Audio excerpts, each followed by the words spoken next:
This is from a follower from the YouTube channel. Harold Betterson asks, could you discuss the power of manifesting things and some advice for someone on a spiritual journey? Yeah, well, we're manifesting things every day. Every one of us is manifesting things every single day. We're just so used to it, we don't realise we're doing it. You know, if you take a pint of milk out of the fridge, you're manifesting something. You know, if you traced everything in your house, if you trace it all back, every single thing, you can find a history of where it's come from, but basically everything from this table to this chair to the milk to everything in your life, if you trace it back, it eventually goes back to nothing. So we're all manifesting things every single day, but we don't realise we're doing it. We can make a phone call now and use numbers and sound to get food delivered to our house. We can order a pizza just using numbers and sound. So we're manifesting things all the time. It's just at what level we're doing it. Most people haven't got control of their conscious will, their body of conscious will, or their causal body. So they're often manifesting just as many negative things as they are manifesting positive things. So we have to start to discern between what we want to manifest and what we don't want to manifest. If we're continually talking about how shit the world is, or how negative the world is, or how violent the world is, or how much sickness is about, or how bad the government is, we're going to keep manifesting that. So what we need to do is start thinking about what we want to see, what we want to manifest, and start just concentrating on that. If you really want to click into the law properly, only manifest things that will serve other people. Only bring things forward that you want to share with others. The secret to the tree of life, or the secret to reciprocity, or to manifesting, is to genuinely want to receive things in order to share them. If you do that, it's the end of death. If we receive things selfishly, we receive it and it's consumed and it's gone. If we receive things in order to share, it's like we receive it and we pass it on to other people as a seed. We pass it on to other people and it continues to perpetuate.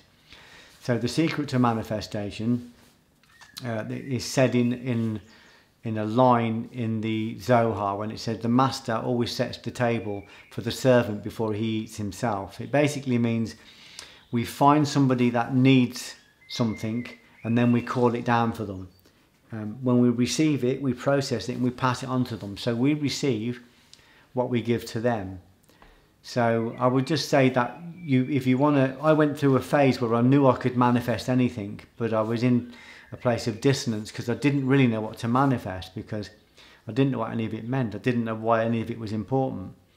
So I realised that there was a place in me, the God place, the soul place, that knew exactly what I needed to manifest and how I needed to manifest it and where I needed to manifest it. So I started, instead of looking at what I wanted to manifest, I started to go to this voice and I would say, what do you want me to manifest? How do you want me to serve you? That's the biggest question you can ask. That way you're manifesting things that are important, that will serve, that will help other people. So I would say you need to know yourself. You need to know that you're manifesting already. I mean, just have a look at it, have a look online, have a look up. For instance, if you just put money into the internet and do a bit of a day's research on money, you'll realise money doesn't exist. There's no such thing. There's just numbers and a vow. So we're already manifesting things from nothing. When we think we're using money to manifest material things, we're actually not using money. We're just using a sound that creates the shape of a vow that says we will exchange one form of energy for another. Money doesn't exist. So we start to look at that. We're recognising that we're already manifesting. If you can order a pizza online, or if you've got a house that you're living in, or you've got a job, or you're driving a car, you've already manifested lots and lots of things. All you've got to ask yourself is, are you manifesting the things you want? And some of the things that maybe you're wishing for, are they going to make your life any different? Are they going to improve your life? So I just continually work on manifesting things that will help other people to become independent. So I try to manifest things at the highest level of charity, which is to offer things to people that help them to become autonomous. So I try to put out information that helps other people to become free from their own fears and from their own greed and from their own grasping. So It's a good question, but it's a big question. So manifesting, have a look at what you're doing already and just do more of it. And if it's not sating you, then you're probably manifesting the wrong things. For me, I'm not interested in manifesting physical things. I just need a small footprint, and I just want to help other people to experience the freedom that I'm experiencing. At Brother Grim 101 asks, how do you ask the right question in meditation? There's only one right question. How can I serve you? That's the only question you need to ask.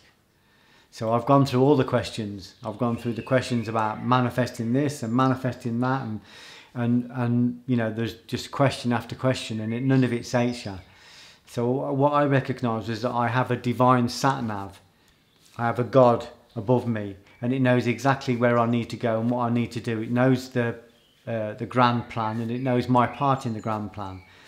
So I don't make any decisions. I just say, where do you want me? Where do you want me today? How may I serve you? If I get a bit confused, which I sometimes do, you get caught up in things, and I get sometimes you get caught up in the maya, in the illusion, and you lose your way a little bit. I just say to God, please show me things as they are. That's a good question. That was a question that the Prophet Muhammad would ask if he was ever confused. Please show me things as they are. So then you won't see what is presented to you, you'll see what's behind what's presented. You won't see what's right there, but you will see what's right. So one question, how may I serve you? You may have to do a few questions before you get there. You might have to say, well, what are you and how are you?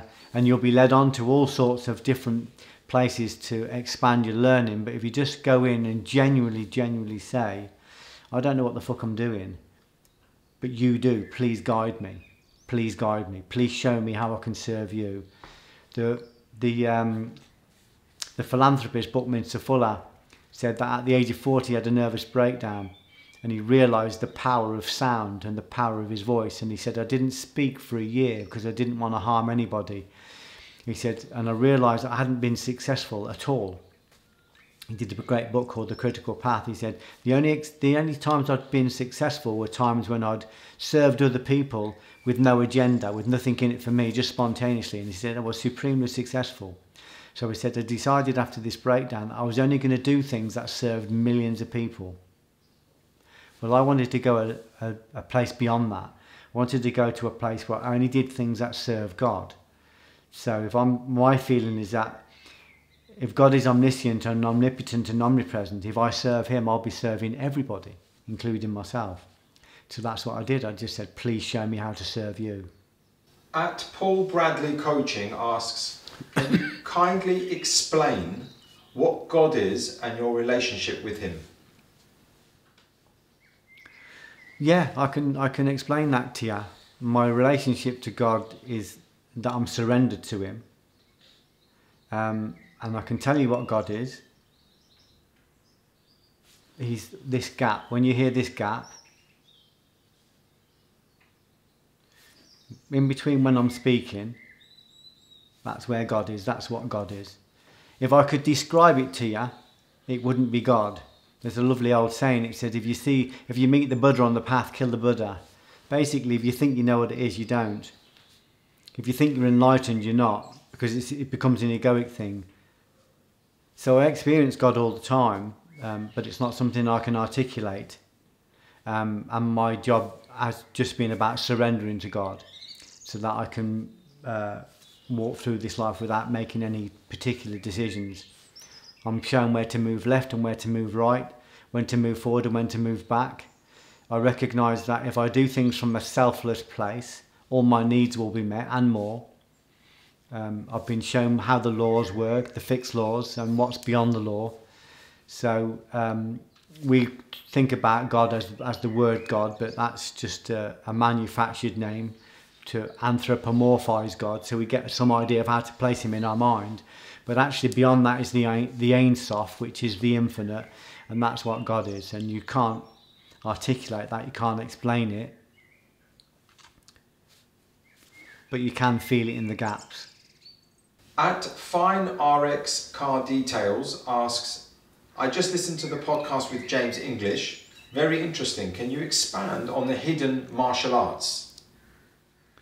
Yeah, when you've got the revealed martial arts, it's the same as the revealed Bibles. It's what you see. It's what it's what you read, and the hidden martial arts are when you start to work on the esoteric techniques. Like when I was on the door, I was using very physical techniques, but I learnt to use the esoteric techniques, like the use of sound. In Japanese Aikido, they would call it Kotodama. So I started to practice Kotodama Gaku. So I started to practice using sound as a weapon, as a tool. Later I started to use sound as a healing device as well. So when we start to go into the esoteric martial arts, we recognize that we are creating a monster in the world without knowing we're creating it. Then we're designing tools and weapons to defend ourselves against the very monster we've created and forgotten.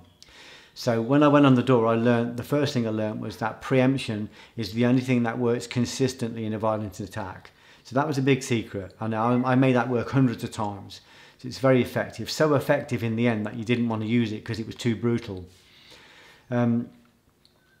The next thing I learned was, which was the most important thing, was that I'd created an enemy myself. My perceptions, my fears, my beliefs had created all of these, the infrastructure, the violence, the violent attacks.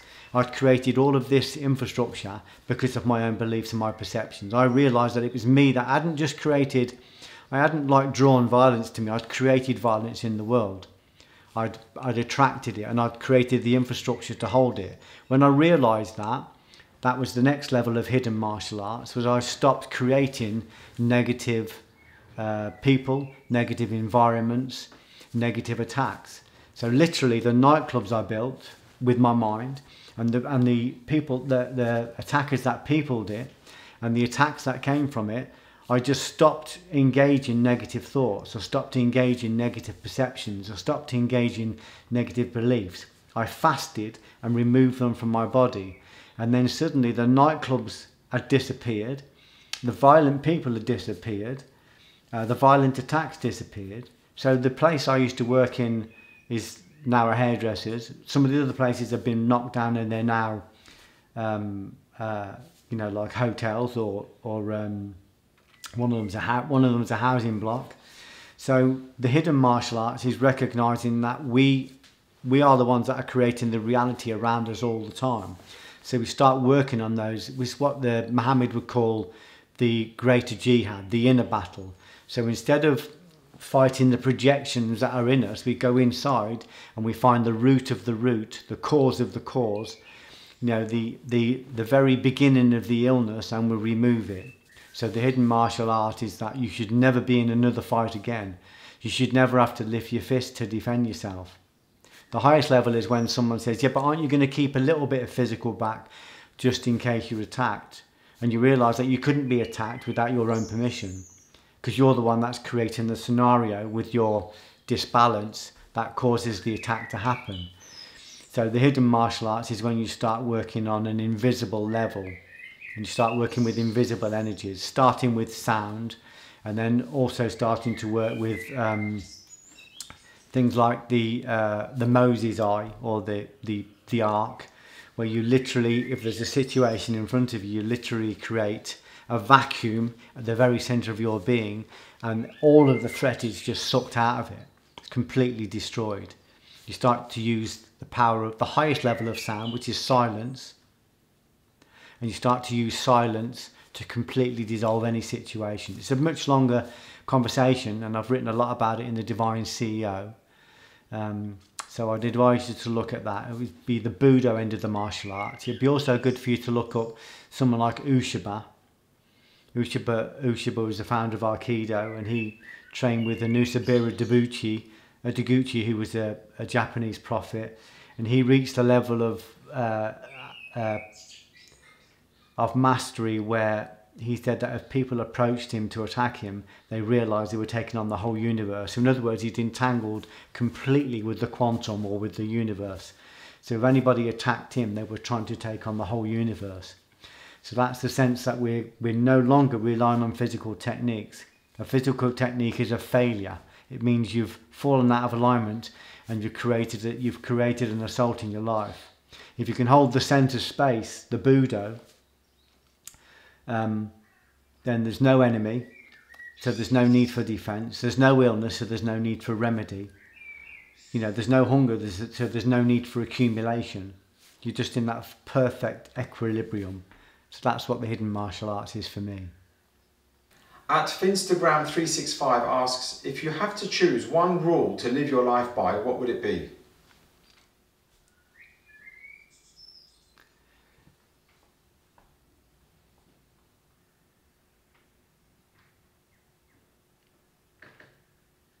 Be kind.